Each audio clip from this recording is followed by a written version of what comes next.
Qual é a melhor opção para estruturar a minha gestora de créditos de energia na geração compartilhada?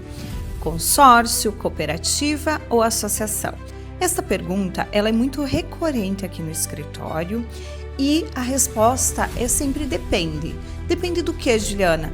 Depende do perfil do investidor, depende do perfil de quem pretende estruturar esta gestora de créditos. E não é novidade para ninguém que eu, Juliana, tenho uma preferência pelo consórcio desde a Lei 14.300 e tenho indicado esta opção aos meus clientes que são empresários, investidores, integradores do setor elétrico.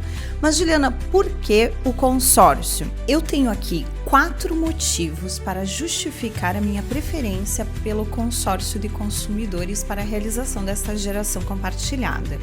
O primeiro motivo é esta conotação empresarial que o consórcio ele possui. Como assim, Juliana, conotação empresarial?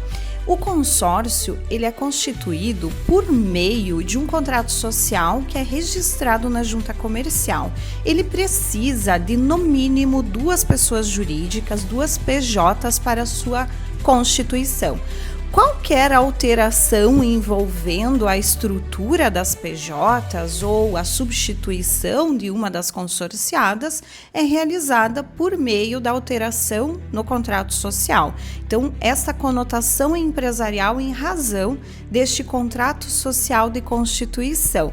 Neste contrato social, nós estabelecemos todas as regras e existe uma autonomia em relação ao estabelecimento dessas regras, claro, de acordo com as disposições relativas à geração compartilhada, as normativas da ANEEL, óbvio, porque o objeto dele é muito específico e é regulado.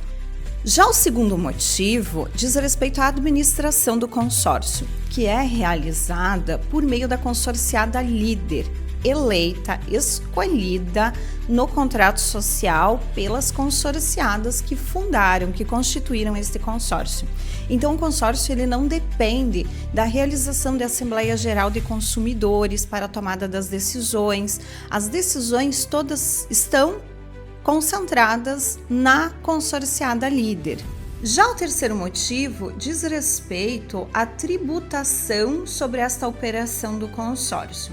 No consórcio, a tributação ela é colhida pela consorciada líder, ou seja, o DRE do consórcio é espelhado no DRE da consorciada líder, que pode sim estar no Simples Nacional. Claro, a opção pelo regime tributário, seja Simples Nacional, lucro presumido ou lucro real, vai muito da condição específica da consorciada líder. Toda uma questão de planejamento que precisa ser realizado para a opção pelo melhor regime tributário, que pode ser o Simples Nacional, mas a depender do faturamento acaba sendo o lucro presumido. E o quarto motivo, e no meu ponto de vista um dos mais importantes, diz respeito à possibilidade de o consórcio ter consumidores PJ, mas também PF, ou seja, desde a Lei 14.300, o consórcio ele pode ter consumidores pessoas jurídicas e também pessoas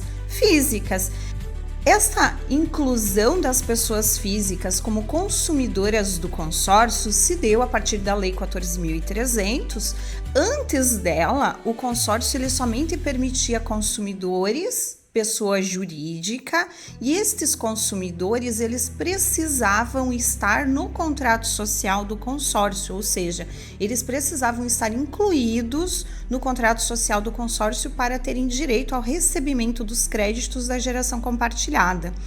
Com o advento da Lei 14.300, esta regra mudou, porque a própria lei, no artigo 1º, inciso 3, quando traz o conceito do consórcio de consumidores de energia elétrica, deixa muito claro que ele pode ser a reunião de pessoas jurídicas e também pessoas físicas.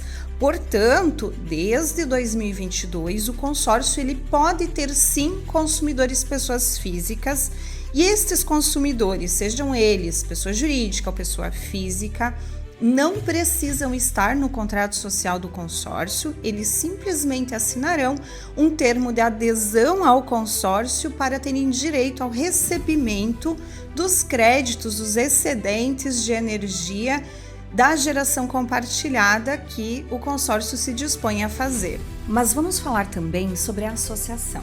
A associação, ela foi criada como um instrumento de geração compartilhada a partir da Lei 14.300. Antes da lei, do marco legal da geração distribuída, nós somente tínhamos o consórcio ou a cooperativa. Então, a associação foi uma novidade trazida pela lei e ela é um pouco mais flexível na sua constituição em relação ao consórcio ou em relação à cooperativa, porque exige 2 pessoas para a sua fundação, que podem ser 2 pessoas físicas, uma pessoa física mais uma pessoa jurídica, 2 pessoas jurídicas. A associação, ela é constituída por meio de um estatuto social. Este estatuto, ele é registrado no cartório de registro civil de pessoas jurídicas. Ela irá seguir estritamente as disposições do Código Civil, mas existe uma autonomia para as regras não previstas no Código Civil. Então, em relação a isso, ela é mais flexível do que as outras 2 opções. No entanto, qual que é o ponto negativo da associação? Ela é uma entidade sem fins lucrativos, ou seja, não é possível distribuir lucros entre os associados de uma associação. A associação, ela tem alguns benefícios tributários, sim. A associação, ela é uma opção, só vocês precisam observar que ela não tem finalidade lucrativa, ela não distribui lucros entre os seus associados ou entre a sua diretoria.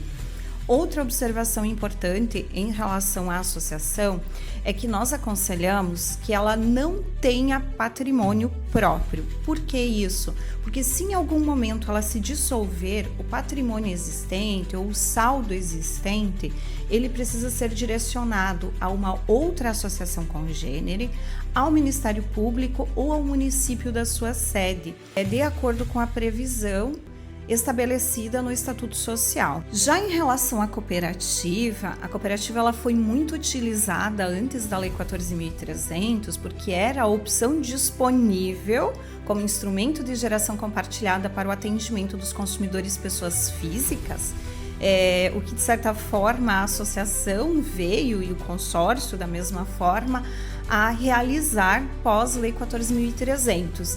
A cooperativa, ela é um pouco mais burocrática para a sua constituição, ela é mais engessada em relação à sua administração.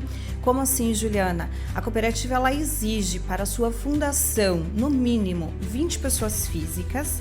Ela é constituída por meio de um estatuto social que é registrado na junta comercial do estado da sede dessa cooperativa.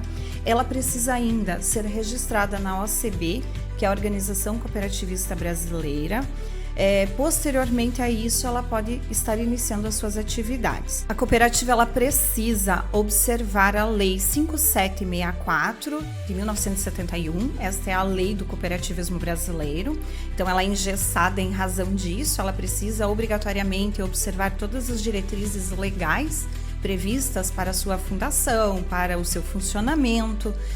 Ela exige a eleição de uma nova diretoria em no máximo 4 anos, então a cada 4 anos tem que ocorrer a eleição da nova diretoria e tem que existir uma mexida nas cadeiras da diretoria da cooperativa.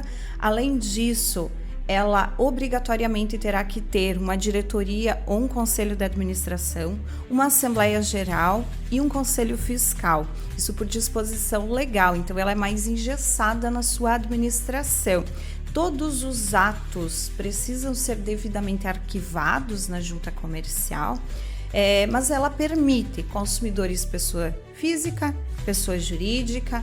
Além disso, ela tem alguns benefícios tributários, como por exemplo a isenção do imposto de renda e do CSLL, que é a contribuição social sobre o lucro líquido, nas operações cooperativas ou cooperativistas, Então, existe um benefício tributário. Outro ponto importante em relação à cooperativa é que, se existir distribuição de lucros, esta distribuição de lucros precisa atingir ou precisa ser direcionada a todos os cooperados. E esses cooperados seriam todos os consumidores de geração compartilhada desta cooperativa. Então, esse é um ponto bem importante que precisa ser considerado. Existem ainda outros 2 instrumentos de geração compartilhada, que são o EMUC e o condomínio, que pode ser tanto civil quanto edilício, mas eles são muito específicos, geralmente para o atendimento de consumidores ou de um grupo de consumidores em uma situação específica, que seria ou condomínio ou mesmo a multipropriedade.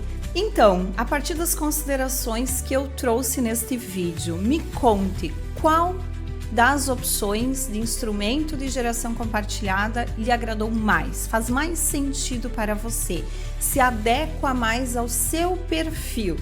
Conta para mim aqui nos comentários, e se gostou deste vídeo, curta, compartilhe, comente, que vai nos ajudar a ter mais engajamento nesta produção de conteúdos.